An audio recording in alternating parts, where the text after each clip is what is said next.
Hi, everybody. This is Charles Hoskinson broadcasting live from warm, sunny Colorado. Always warm, always sunny, sometimes Colorado. Today is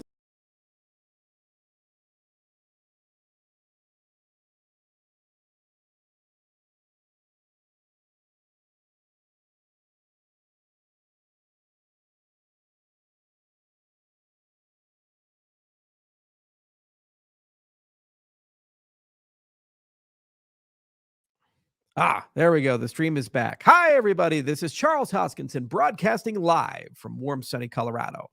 Today is April 7th, 2023. It's a good day. It's Good Friday. And I hope everyone has a great Easter weekend. I just wanted to make a quick video, talk a little bit about a Cointelegraph article that came out that's very perplexing to me. So Cointelegraph reached out to us. They wanted to do a long form interview. I took the time to give the interviewer more than an hour. We only got halfway through, and then his connection died. And it was kind of a bizarre interview, and one that I wanted to elaborate a little bit more on. We talked about a range of topics, but the headline of the interview is "We Bet on the Wrong Technology," which is absolutely just bullshit. It's a very unfair thing, and it just again shows the quality of media in the cryptocurrency space and the people who purvey it. We didn't bet on the wrong technology with Cardano, and the context behind the statement with a historical discussion of of how the project evolved. It's absolutely true that the original code base with Byron had to be rewritten. We called it the Byron reboot. The original team that did that, they're no longer here, and that code is no longer here. But the consequences of that rewrite set the project behind by about 15 months. But extended UTXO, Ouroboros, Hydra, Mithril, the sidechains model we've chosen to pursue, the governance model we're working on, the use of formal methods, all these different things were not wrong decisions. In fact, the industry time and again is validating that these are the right decisions, especially with the movement to layer twos and off chain, which extended UTXO is much better for than the accounts-based model. And the fact that Ethereum is struggling to move its way to liquid non-custodial staking when we natively bet on that. Now, there were some additional comments on Haskell, and at the time that we chose to use it as a language, it was a bit too rough around the edges to be a commercial language. We, as an ecosystem, had to work really hard to vastly improve the quality of Haskell to get it to a point where we could use it in production, in a production cross-platform application, especially using it in Windows. That said, uh, recent conversations with members of the executive branch of the United States who are dealing with cybersecurity, all the way ranging to other industry professionals, the desire for verification of smart contracts, certification of smart contracts, and high quality smart contracts has become one of the biggest hot button topics. And effectively, Certic, I believe, raised money at a $1 billion plus valuation to pursue the verification of smart contracts, which means the bets that we made about how to write smart contracts, it seems like we've leapfrogged the industry and we're ahead of the game in terms of technology bets. But none of that nuance appears to be there. And I thought it was very unfair to say that we just bet wrong. And it just brings you back to where the media is at here. They're just never going to be fair to Cardano, and they're just never going to give this ecosystem its due. You know, every step of the way, we've been on the right side of history. This ecosystem stayed away from the Lunas and the Celsiuses and the FTXs. While the founders of those organizations were having lovely interviews with certain journalists who shall not be named, who love writing books and getting glowing praise, and no one seemed to really go after them. It's actually quite the opposite. They would write articles about how these people are going to be the future. People get tattoos of their logos on their body. Meanwhile, Cardano was demonized as the best case, a scientific project with no commercial value that will never get anywhere. The worst case, one of the longest running scams in crypto. Lo and behold, Those ventures aren't here anymore. Now, are they? Did we ever get an apology from the crypto media people that praised them and said how wonderful they are? No, not once. They just pretended like they never said it and moved on. Meanwhile, there is a huge appetite for systems that have a great layer two and sidechain view. There's a great appetite for liquid non custodial staking. There's great appetite for smart contract verification, of which the design decisions of Cardano, which were made years ago, put us as one of the best in class ecosystems for that, validated by over 165 academic papers. Think about that, 165 plus. It's an amazing amount of work. And there continues to be more work every single day and many more opportunities for us as an ecosystem to leapfrog the competition. And nothing is going to get settled for years to come. We're in the running on everything from identity to interoperability to scalability and other concerns. Now, we do have challenges along the way. And if we were given a do over, of course, there would have been very different tactical and strategic decisions about the rollout of the ecosystem. But for the most part, we've always been a top 10 concern. We've always been known for having one of the strongest, if not the strongest, communities in the cryptocurrency space. And we've always been known for our integrity first principles approach. For some reason, the crypto media continues to just mislead people and write articles that are not fair or use sensational headlines that have no purpose or place. So we've actually had to create our own media. We've had to create our own sources of information direct to the consumer through YouTube, through Twitter Spaces, through infographics, all kinds of things, just to break the matrix and get outside of this filter, which seems to be heart set repeatedly, time and again, focused on diminishing our project. Don't know why. Don't know what the incentive is. Maybe it's because venture capitalists don't own anything in it.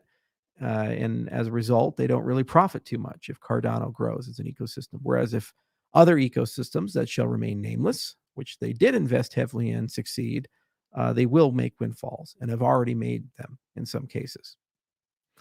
For that matter, more than 1,200 Cardano dApps are under construction. More than 100 have launched. There are 8 million assets issued to Cardano, millions of transactions, tons of great development.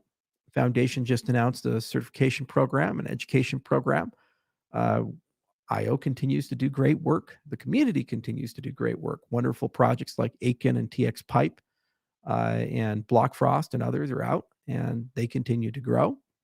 And there's a lot of great news with SIP 1694, which will harness the power of the community as a whole. Now, as many of you know, I thought about buying CoinDesk. We had a look at the financials and can't say much about it because I'm under non-disclosure, but we made a strategic decision to pass. That said, I'm still quite interested in improving the overall quality of media, not just crypto media, because frankly, it's goddamn deplorable. It's just terrible. And it has to change. It has to stop. There is no incentive for truth, accuracy, or calm reflection on facts. It's all just sensationalism, rage farming, and division. That's all they focus on. Everything must be turned into a story about how people don't like each other. I'll never forget the second anniversary of Cardano. Our media director at the time invited some journalists to come with us to Plovdiv, Bulgaria to plant some trees. And we spent hours and hours and hours and hours and hours and hours talking about philosophy, design, engineering, and the vision of where we'd like Cardano to go. The end result of this is the infamous article, A Soul in Hell, Charles's War Against Vitalik. Don't really understand how one could write an article like that, given that the entire point of the trip was to talk about the future of Cardano and had no reference to Ethereum. But that's what they wanted to write. This is where we're at.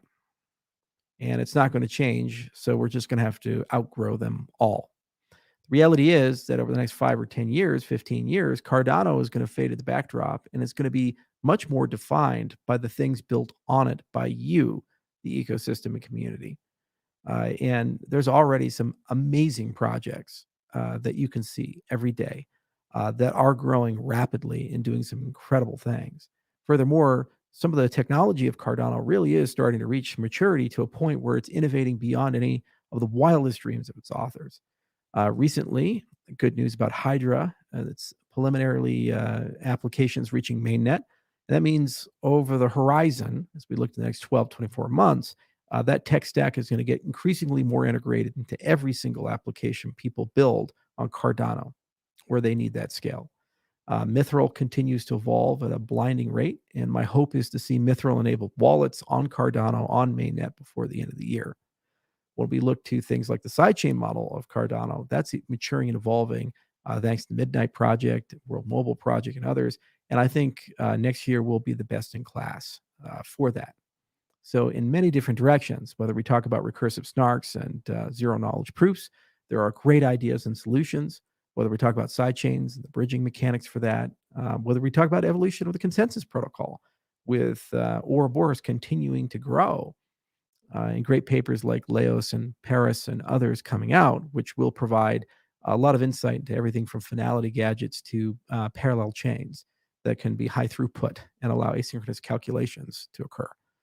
We really have, as an ecosystem, matured, and we really are starting to see all of the metrics looking great, whether it be TVL, transaction volume, or the programming paradigm itself, really starting to get to that nice maturity. Now, there's several more versions of Plutus that need to come, and there's a lot more infrastructure that needs to be built. By no means is Cardano a mature ecosystem from the perspective of being easy for everyday developers to use. But let's be frank about this.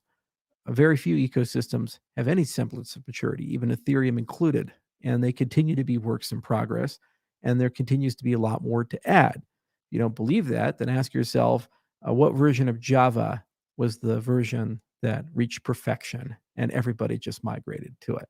What version of C sharp reached perfection and everybody said it's good enough and we don't need to make any improvements? The reality of platforms, development tools, and ecosystems is that your work is never done. However, what defines great ecosystems and platforms and development kits is when people work together, and it allows people to have emergent value. And that's what we've achieved over the last 12 months in particular, is that so many people have come together with the Cardano development ecosystem, and they really are doing very novel, interesting things, writing novel, interesting SIPs, many of which I personally am huge fans of. For example, I saw SIPs 38, this concept of account abstraction. It's a pretty good idea. It'd be really cool to see that in some form in Cardano. There are other SIPs that people have proposed that are really interesting as well. And with SIP 1694, it's going to unlock the floodgates and enable many of those to get to the next level and get significant and serious development efforts behind them. That is an emergent property no other ecosystem has at the scale envisioned by SIP 1694. Again, all of this will be ignored by the crypto media.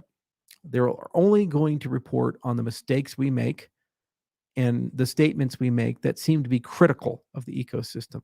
They will not, under any circumstances, write about the wins for some reason.